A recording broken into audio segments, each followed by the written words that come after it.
There was an unusual pileup of traffic along Shortwood Road in St. Andrew yesterday afternoon following a deadly gun attack by criminal elements. 32-year-old Gavin Richards of Windsor Heights in Spanish Town, St. Catherine, was fatally taken out about 1:45 p.m. It is reported that Mr. Richards was standing on Shortwood Road with two men when thugs on a motorcycle drove up and opened fire. Mr. Richards was hit all over his body and pronounced you know what upon arrival at the hospital. The other two persons were chased by these gunmen, but luckily for them, they escaped. The gunmen then also shot up Mr. Richards' motor vehicle before leaving the scene. These criminal elements continues to wreak havoc and plague our society. On the spot news media, we got the latest news. We don't care about the views, we just representing right. Put local news internationally every night. On the spot, wave that Jamaican flag from left to right. Let's get it right, y'all know the type. We ain't dealing with the hype, we make it take flight. Yeah man, my viewers and subscribers, what a go on. A blessed and wonderful Wednesday morning to each and every person out there tuning into On The Spot News Media. Now my peeps, you don't know how we do it over on this side each and every morning. We have to give thanks and praise to the Most High Creator for the preservation of life, because life is indeed the greatest.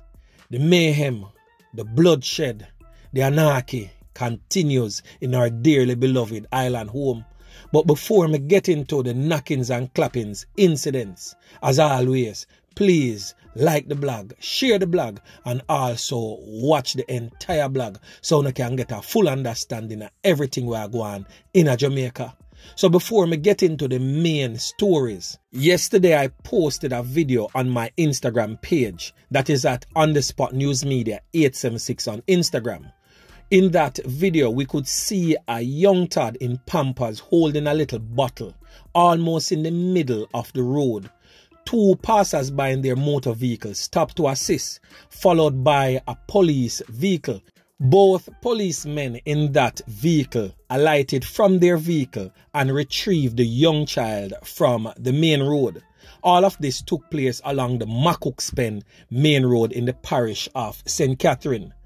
Now, it is reported to us that the child has been reunited with its father and is presently safe. Deputy Superintendent of Police Delia Garrick from the Police Corporate Communications Unit CCU told our news team that investigators spoke with the child's father. He explained that they were at home and he locked the door and went back in the house to get something. And she said that the father further explained that when he returned, the toddler was nowhere to be found. He then ventured to the road where he was met by the cops who had retrieved the child.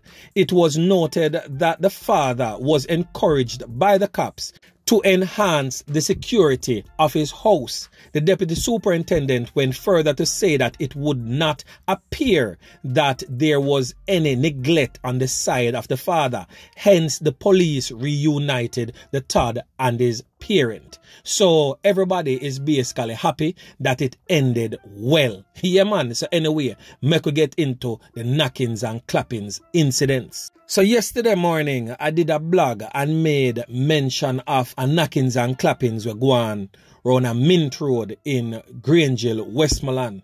And also yesterday evening, I would have named the person that ended up losing their 3 points in that knockings and clappings incident. The person that was named was 26-year-old Oshane Hamilton from a Grangeville address. Now people start talk, including the mother of the deceased. The mother is basically saying that after riddling his body with bullets, the armed thugs, the old dirty corner boy them who took Oshane's Hamilton's life in Grangeville, Westmoreland on Monday night, celebrated. But even as the mother grieved, she admitted that the recently reformed 26-year-old had been no angel. So basically, the mother of the deceased man I say, yo, Him never have no halo over him head, nor no white wing round a back a flap. Is a knackis and clappis. Just the same.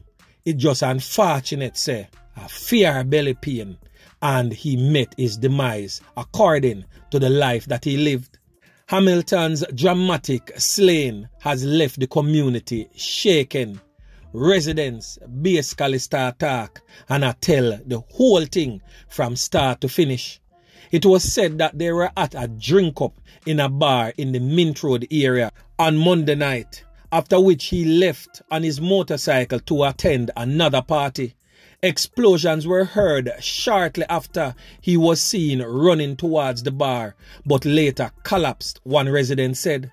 One other person who claimed to be an eyewitness said that the armed thugs stood over Hamilton's body and pumped several more rounds into his body. They eventually rode away on a motorcycle in the direction of Mint Road. One other person stated, and I quote, "Me hear about 12 can beat off and some people start running a one shop. When everything settle, them go peep out and I saw them here bam, bam, bam, bam, bam again. And everybody run back in and I say, yo, it look like them dirt the man out there. It's like a celebration out there. One of them I say, yeah man, me I tell you, the man them deal with him a certain type of way. Like how them get the man, their target, them celebrate a beer shot them fire in the ear, the distraught resident added. Can you imagine, my peeps? Boy, me I tell you, you live by it, you shall die by it. So I just hope that the young men listening to the voice of On The Spot News Media right now can understand, say, yo, dirty corner boy lifestyle is not no joke type of livity. The ex-girlfriend of Hamilton and another man was also injured in that knockings and clappings incident. They are presently admitted in the hospital in serious but stable condition. Hamilton's mother stated that my heart tear up as she struggled to verbalize her pain after hearing that her son was taken out by criminal hoodlums. She also stated, and I quote, "Me nah tell no lie. Him name used to call up in a things and me have to get lawyer and them kind of thing there to try to prove him innocent." She also stated that she's not sure of how the community feels about her son after he was implicated in the loss of life of two goat herders from their community. That is 65-year-old Henry Jones and 44-year-old Brian Chambers. Both men went missing on December 13, 2021. Their bodies was found the morning after. They had been conned up multiple times all over their bodies and also mutilated. Named as a person of interest in their knockings and clappings, her son Hamilton was taken into custody but later released. So according to police sources, he has appeared sporadically on their radar over the years as a old dirty corner boy. So basically, mummy, we're glad to you admit the fact, say boy, your son kinda stay one certain type of way. So I would advise you not to remain in that community. Move away and start afresh. And if you have other sons, I hope they can learn from the lessons provided from this son who has passed. Yeah man, anyway my peeps, make we move on. So over there in Manchester, Jamaica, the police are probing the loss of life of a man during a drive-by knockings and clappings in Banana Ground district in Manchester last night. The deceased has been identified as 50-year-old Brandon Wright, otherwise called Peppa, a resident of Banana Ground. Banana Ground is a farming community that is located in the Belfield division north of Mandeville. The police report said about 8 p.m. Wright was at a shop in the community when gunmen traveling in a white Toyota Yaris motor vehicle opened fire, hitting him all over his body. He was later pronounced you know what at the hospital. Councillor for the community, Mario Mitchell, from the People's National Party Belfield's division, has since condemned that knockings and clappings that resulted in the loss of life of one of their community members. This kind of barbaric act, he said, we are not accustomed to this in Banana Ground. So he urged the police to act swiftly to get the matter cleared up, that the citizens can be assured that all will be well in the community and normalcy, peace and tranquility can be restored. The statistics from the Jamaica Constabulary Force show that up to June 26, Manchester has recorded 20 loss of life compared to 13 for the corresponding period last year. So anyway, my peeps, make we move on. In yesterday evening's blog, I would have made mention that the Director of Public Prosecution, Paula Llewellyn, has served a notice that she will be seeking the death penalty for 23-year-old Oshane Barnett. Well, trust me, lawyers are at loggerheads. Everybody I look left, I look right. Everybody I say, boy, trust me, them no want to go down the route there.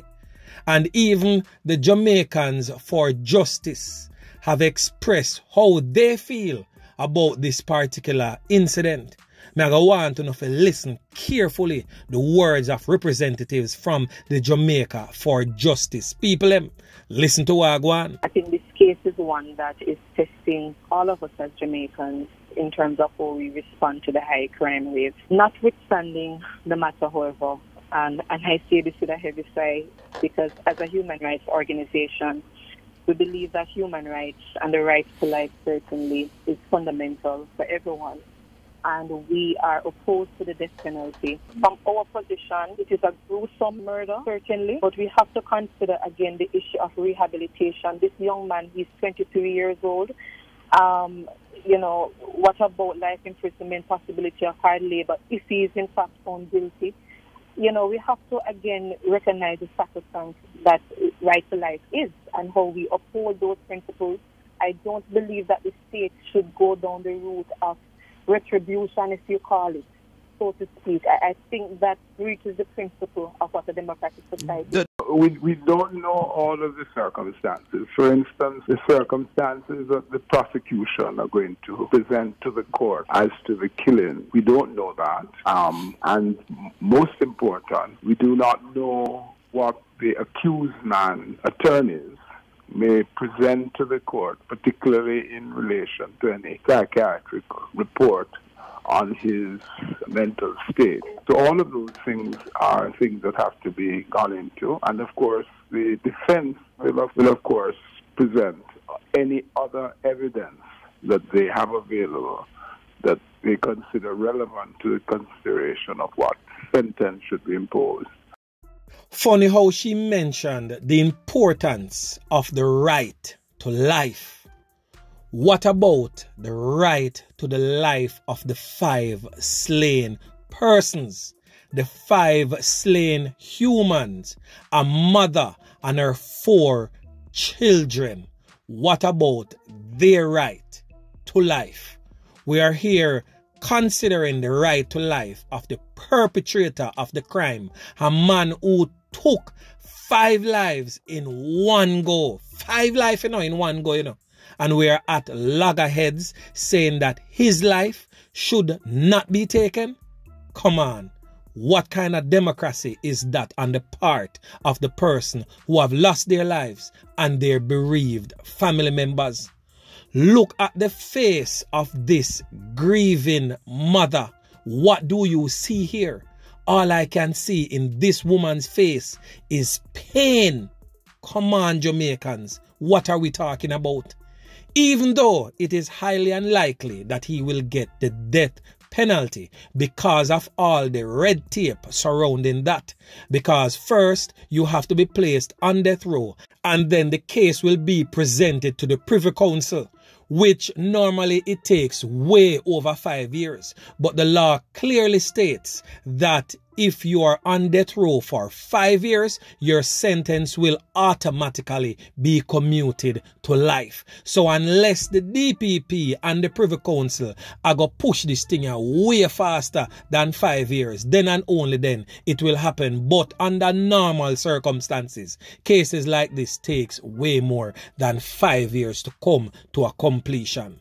The mother of the Clarendon woman is stating that he should die slowly. Yeah, man. She's definitely with it. She want to go a Hangman Town. She want the galas to be reopened over there in the old capital of Spanish Town and swing off the old dirty boy neck. Yeah, man. And I am in total agreement with that mother, even though it is highly unlikely that that will happen. But kudos to the DPP of pointing this case in the right direction thus far. So anyway, my peeps, make a continue to watch this one and continue to tune in to On The Spot News Media as I continue to bring you fresh news and updates in subsequent newscasts. On The Spot News Media. Yeah, man.